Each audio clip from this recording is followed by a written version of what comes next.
Dobar dan svima. Evo nas ponovo iz ordinacije Lovin.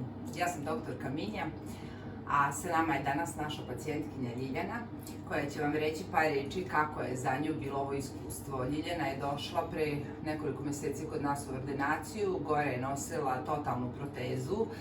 Sami znate kako je nositi totalnu protezu i skidati posle svakog jela i prati. Dole je imala nekoliko zuba koji su bili za vađenje, tako da je Ljiljana dobila po 4 implantata i nosila je privremene proteze ovih 3-4 meseca. 6 meseci.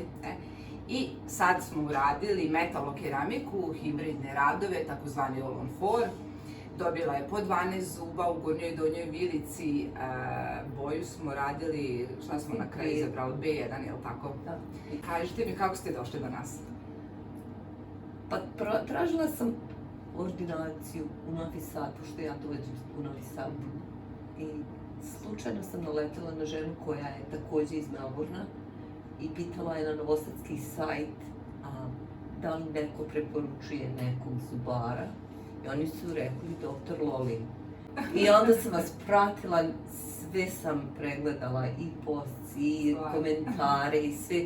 Tako da sam već bila rešena, mada meni niko nije obećavao da će ja moći da imam implante i sve to što sam ja želela, ali eto, kad sam došla posle svih snimaka, svih priprema, ja sam otišla nazad sa implantima, a sad, hvala do neba, zato što je specifično je za mene bilo stvarno da dolazim ponovo tako brzo, profesionalizam i sve, mislim, stvarno sam presrećna, idem kući srećna.